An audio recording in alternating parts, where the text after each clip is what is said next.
नमस्कार, अरुणाचल समाचार में आपका स्वागत है। मैं हूँ रैना में। आइए बुलेटिन में सबसे पहले देखते हैं मुख्य समाचार। केंद्रीय कैबिनेट की बैठक में प्रधानमंत्री गरीब कल्याण अन्न योजना के लिए 93,000 करोड़ रुपए के बजट प्रस्ताव को दी गई मंजूरी। कैबिनेट ने भारत नेट प्रोजेक्ट के लिए 19,000 करोड़ रुपए के प्रस्ताव को भी दी मंजूरी।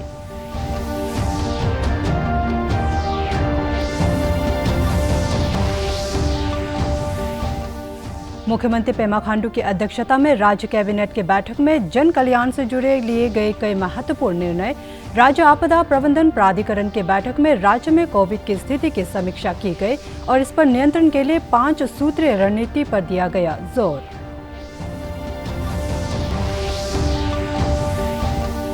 तिराप जिले के खोंसा वेस्ट से विधायक चाकत आबो ने दादम मोक्तोवा मार्ग पर बने 3 आरसीसी पुल का किया उद्घाटन।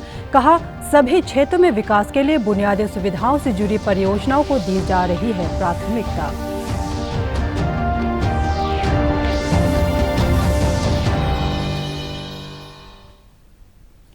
प्रधानमंत्री नरेंद्र मोदी के नेतृत्व में आज केंद्रीय कैबिनेट की बैठक में प्रधानमंत्री गरीब कल्याण अन्न योजना के तहत देश के 80 करोड़ नागरिकों को आगामी नवंबर महीने तक फ्री राशन के लिए 93,000 करोड़ रुपए के बजट प्रस्ताव को मंजूरी दी गई।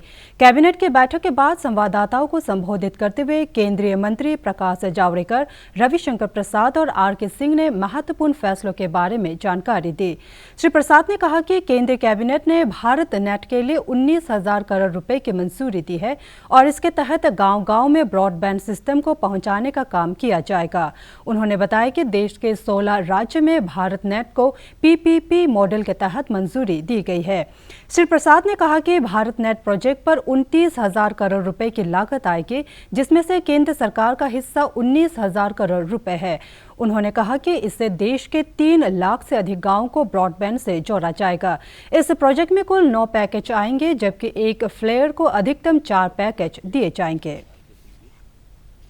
हम देश के 6 लाख गांव में तो ऐसा 6,28,000 करोड़ का एक बहुत इंपॉर्टेंट पैकेज आत्मनिर्भर भारत के तहत समय समय पर जो 3 पैकेज घोषित किए, ये चौथा पैकेज है और इसको आज के कैबिनेट ने मंजूरी दी है। ये तुरंत प्रभाव से लागू होगा, अनाज पहुंचने लगा और ये 2 निर्णयों के अलावा 3 मेमोरेंडम ऑफ अंडरस्टैंडिंग म्यांमार के साथ है, गाम्बिया के साथ है, म्यांमार के साथ है और नेपाल के साथ है। और पिछले 15 अगस्त को लाल किले की प्राचीर से प्रधानमंत्री जी ने घोषित किया था कि 1000 दिन में देश के 6 लाख गांव में हम optical fibre broadband Bharat net के माध्यम से लाएंगे। आज देश के 16 राज्यों में भारत नेट को हम पीपीपी के मॉडल माध्यम से, पब्लिक प्राइवेट पार्टनरशिप के मॉडल से 29,000 करोड़ रुपए के टोटल एक्सपेंसेस पर 29,432 करोड़ उसको हमने इन प्रिंसिपल अप्रूव किया है, जिसमें भारत सरकार की वायबिलिटी गैप फंडिंग होगी 19,041 करोड़ रुपए। इसमें हमें प्राइवेट सेक्टर को भी इन्वॉल्व करना चाहिए, इसकी यूटिलिटी के लिए, इसके रख रखाव के लिए, थोड़ी इसकी मार्केटिंग भी हो, रेवेन्यू जनरेशन भी हो, जॉब क्रिएशन हो, स्किल डेवलपमेंट हो। इन सबों के लिए नीति आयोग से बातचीत वगैरह हुई थी और उसके बाद ये मॉडल बना। मुख्यमंत्री पेमा खांडू की अध्यक्षता में आज राज्य कैबिनेट बैठक में जन कल्याण से जुड़े कई महत्वपूर्ण निर्णय लिए गए। मुख्यमंत्री की अध्यक्षता में आज राज्य आपदा प्रबंधन प्राधिकरण की बैठक में राज्य में कोविड की स्थिति की समीक्षा की गई। बैठक के दौरान राज्य में कोविड-19 की स्थिति की निरंतर निगरानी, इस पर नियंत्रण के लिए टेस्ट, ट्रीट, वैक्सीनेशन और कोविड उचित व्यवहार के पालन जैसे 5 सूत्रीय रणनीति का सख्ती से पालन पर जोर दिया गया। शिक्षा मंत्री ताबा तेदिर, राज्य के गृह मंत्री मुख्यमंत्री के सलाहकार विधायक न्यामर कारबाग, पुलिस महानिदेशक RP Upadhyay, IGP law and order Chukhu Apa, Papum Pare जिले के उपायुक्त पीगे लिगू, पुलिस अधीक्षक सहित कई अधिकारियों के एक दल ने मंगलवार को पापुमपारे जिले के किमिन का दौरा किया। उच्च स्तरीय दल ने किमिन में असम से लगे अरुणाचल प्रदेश की सीमा की स्थिति पर अधिकारियों के साथ बैठक की। इधर असम के मुख्यमंत्री हेमंत बिस्वा शर्मा ने कहा है कि पूर्वोत्तर राज्यों के साथ अंतर्राज्यीय सीमा विवाद को प्राथमिकता के साथ हल किया जाएगा। सरकार की नीतियों पर चर्चा करते हुए श्री शर्मा ने कहा कि पूर्वोत्तर के राज्यों के त्वरित विकास के लिए आपसी विवादों का सर्वमान्य हल निकालने पर जोर दिया जा रहा है। मुख्यमंत्री पेमा खांडू ने ईटानगर राजधानी क्षेत्र में भारी बारिश और भूस्खलन से नुकसान को देखते हुए जीआईएस बेस्ड और वैज्ञानिक रूप से मंजूर किए गए ड्रेनेज मास्टर प्लान को लागू करने पर जोर दिया है।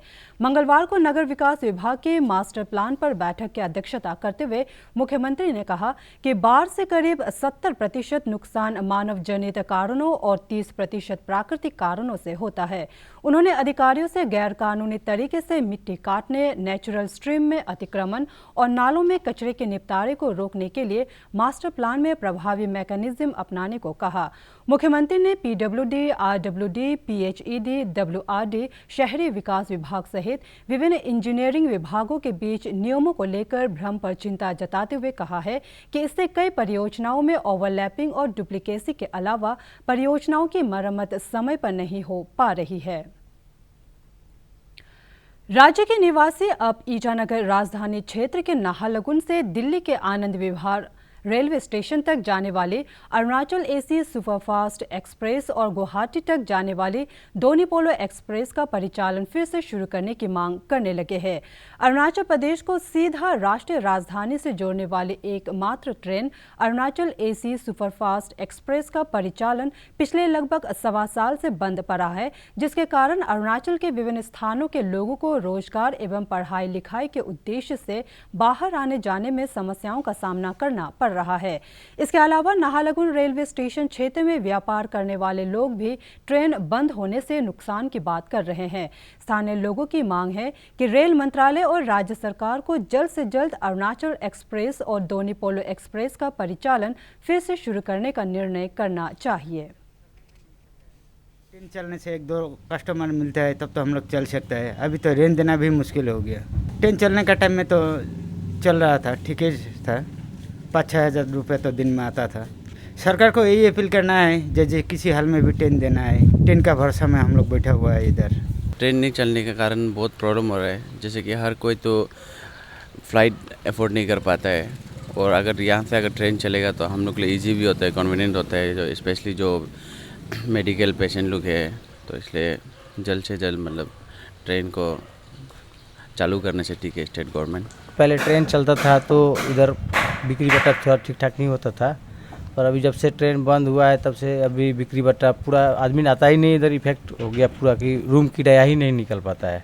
हम लोग को बहुत प्रॉब्लम है, ट्रेन चल जाए तो अच्छा होता। देश में पिछले 24 घंटे में कोविड के 45,951 नए मामले दर्ज किए गए और 60,729 रोगी स्वस्थ हुए। इस दौरान कोविड से कुल 817 लोगों की मौत हो गई। केंद्रीय स्वास्थ्य मंत्रालय के अनुसार इस समय देश में कोविड के कुल 5,37,000 सक्रिय मामले हैं।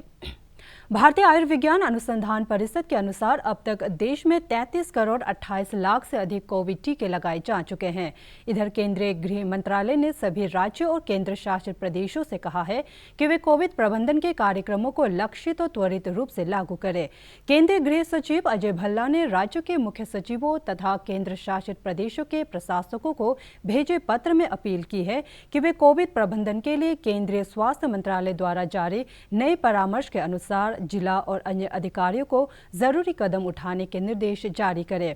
गृह सचिव ने राज्यों और केंद्र शासित प्रदेशों से कोविड संक्रमण के मामलों में कमी आने के बाद प्रतिबंधों में छूट देने की प्रक्रिया का निर्धारण सावधानी से करने को कहा है। गृह मंत्रालय ने सभी राज्यों और केंद्र शासित प्रदेशों से संक्रमण दर और अस्पतालों में बिस्तरों की उपलब्धता नियमित रूप से निगरानी रखने को कहा है। गृह मंत्रालय ने कोविड महामारी के प्रभावी प्रबंधन के लिए जांच, पहचान और उपचार सहित टीकाकरण तथा कोविड मानकों के पालन की 5 सूत्रीय रणनीति पर लगातार ध्यान देने की जरूरत पर बल दिया है। अरुणाचल प्रदेश में पिछले 24 घंटे में कोविड संक्रमण के 344 नए मामले सामने आए और 233 रोगी स्वस्थ हुए। राज्य में कोविड के सक्रिय मामलों की संख्या बढ़कर 2687 हो गई है और रिकवरी दर घटकर 91.97% रह गई है। मंगलवार को कोरोना जांच के लिए राज्य भर से 4901 सैंपल एकत्र किए गए। प्रदेश में दर्ज किए गए नए मामलों में सबसे अधिक ईटानगर राजधानी क्षेत्र से 84, कुरुंग कुमे से 62, दिबांग वैली और अपर सुबनसिरी से 29, चांगलांग से 19 और लोहित जिले से 16 मामले शामिल हैं, जबकि स्वस्थ हुए रोगियों में सबसे अधिक राजधानी ईटानगर क्षेत्र से 58, वेस्ट कामेंग से 42, ईस्ट सियांग से 28 और ईस्ट कामेंग जिले से 17 रोगी शामिल हैं। अरुणाचल प्रदेश में अब तक 5,86,306 कोविड टीके लगाए जा चुके हैं और 1,02,360 डोज अभी भी उपलब्ध है।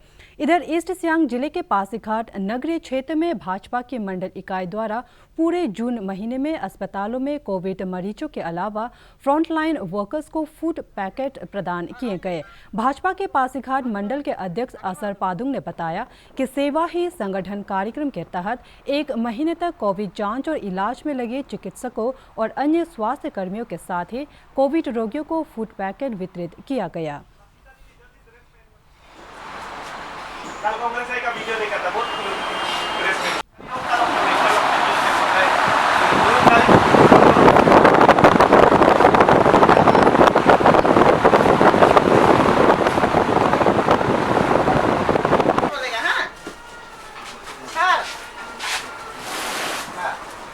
सबसे पहले मैं दर्शकों को ज्ञात दिलाना चाहता हूं कि 2020 के बाद 2021 में फिर ये कोविड-19 महामारी का रूप लेके फिर वापस आ गया। तो ऐसे में कोविड मरीज बढ़ते गया तो हमने मंडल कमेटी ने सोचा क्यों न सरकार को मदद करते हुए जितने भी कोविड मरीज है जो डिस्ट्रिक्ट कोविड हॉस्पिटल में है या तो कोविड केयर सेंटर में है और जितने भी मरीजों को अन्य जगह पर रखा हुआ है उन सबको 1 महीने का दोपहर का खाना मुफ्त में दिया जाए। तो ऐसे में मैं सबसे पहले हमारे 38 ऑनरेबल MLA श्री कालिंग मुख्यमंत्री पेमा खांडू ने मंगलवार को चीफ मिनिस्टर आरोग्य अरुणाचल योजना की गवर्निंग काउंसिल की बैठक की अध्यक्षता करते हुए राज्य के लोगों को सूचीबद्ध अस्पतालों में कैशलेस ट्रीटमेंट की सुविधा मुहैया कराने के लिए प्रत्येक योग्य नागरिक का रजिस्ट्रेशन करने पर जोर दिया है। मुख्यमंत्री ने अधिकारियों से प्रदेश के लोगों के बीच स्वस्थ जीवन चर्चा के विषय में जन जागरूकता पैदा करने और सीएम अरुणाचल आरोग्य योजना का लाभ राज्य के प्रत्येक परिवार को पारदर्शिता के साथ उपलब्ध कराने को कहा है। बैठक के दौरान इस योजना के मुख्य कार्यकारी अधिकारी डॉक्टर नाबम पीटर ने बताया कि चीफ मिनिस्टर आरोग्य अरुणाचल योजना के अंतर्गत देश भर के 81 अस्पताल सूचीबद्ध है, जिसमें से 27 अस्पताल देश के अन्य राज्यों में हैं। गौरतलब है कि इस योजना के तहत लाभार्थियों को सूचीबद्ध अस्पतालों में 5 लाख रुपए तक कैशलेस ट्रीटमेंट की सुविधा मिलती है और अब तक करीब 1,01,000 परिवारों ने इस योजना का लाभ उठाया है। खोंसा वेस्ट से विधायक चाकत आबो ने मंगलवार को दादम मोक्तोवा मार्ग पर बने 3 आरसीसी पुलों का उद्घाटन किया। इस अवसर पर जिला उपायुक्त तारो मीजे, जिला पंचायत सदस्य जामवांग लोवांग सहित पीडब्ल्यूडी के कई इंजीनियर मौजूद थे। अपने संबोधन में विधायक चाकत आबो ने कहा कि सभी क्षेत्रों में विकास के लिए बुनियादी सुविधाओं से जुड़ी परियोजनाओं को त्वरित गति से पूरा करने पर बल दिया जा रहा है। इस मौके पर जिला उपायुक्त ने कहा कि इन 3 पुलों के निर्माण से दादम मोक्तोवा मार्ग पर आवागमन में सुविधा होगी और कृषि उत्पादों को आसानी से बाजार तक पहुंचाया जा सकेगा। तिरोंग आबू जी का सपना था, आज साकार हो गया। हमेशा चाहते थे कि हर गांव का अच्छा सड़क से। अरुणाचल प्रदेश के सभी हिस्सों में बारिश हो रही है। भारतीय मौसम विभाग के अनुसार अरुणाचल प्रदेश सहित पूर्वोत्तर के सभी राज्यों में आगामी 3 जुलाई तक बारिश होने की संभावना जताई गई है। 1 जुलाई को अरुणाचल प्रदेश के upper Siang, east Siang, lower Dibang valley और लोहित जिले में वेरी हैवी रेन की संभावना जताई गई है, जबकि 2 जुलाई को वेस्ट कामेंग, ईस्ट कामेंग, क्रा दादी, लोअर सुबनसिरी, पापुमपारे, सियांग, अपर सियांग, अंजाव, लोहित और चांगलांग जिले में भारी वर्षा का अनुमान है। वहीं 3 जुलाई को राज्य के west Siang, east Siang, lower Dibang valley, Anjaw, Lohit और चांगलांग जिले में भारी वर्षा की संभावना जताई गई है। मौसम विभाग ने लोगों से इस दौरान जल जमाव और भूस्खलन के खतरे वाले इलाकों में न जाने की सलाह दी है। सियांग जिले के पांगिंग बोलेंग मार्ग पर सियोम नदी पर बने पुल के बह जाने से 3 लोगों के लापता होने की खबर है। आधिकारिक सूत्रों के अनुसार मंगलवार की सुबह बोल्डर लेकर जा रहे डंपर ट्रक के कारण पहले से ही कमजोर ये पुल टूट गया।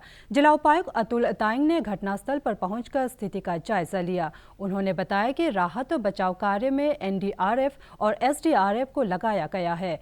उन्होंने बताया कि जिला प्रशासन इस पुल का निर्माण होने तक बोलेंग के लोगों के लिए एक वैकल्पिक मार्ग पर काम कर रहा है। इधर NDRF द्वारा जारी एक रिलीज में बताया गया है कि अभी तक इस घटना में लापता 3 व्यक्तियों को डंपर का पता नहीं चल पाया है। अरुणाचल समाचार के आज के अंक में इतना ही। जाने से पहले आप सभी से अनुरोध है कि कोविड-19 के दिशा निर्देशों का पालन करें। हमेशा मास्क लगाएं, बार-बार हाथ धोएं और सोशल डिस्टेंसिंग के नियमों को मानें। कोरोना महामारी से बचाव के लिए आपका वैक्सीन लगवाना भी जरूरी है। अगर आप वैक्सीन लगवाने के पात्र हैं तो जरूर लगवाएं। हम कल फिर हाजिर होंगे अरुणाचल और देश दुनिया की खबरों के साथ। चलते चलते आपको बता दें कि आप अरुणाचल समाचार हमारे YouTube channel DD news Arunachal पर भी देख सकते हैं। देखते रहिए अरुण प्रभा। नमस्कार।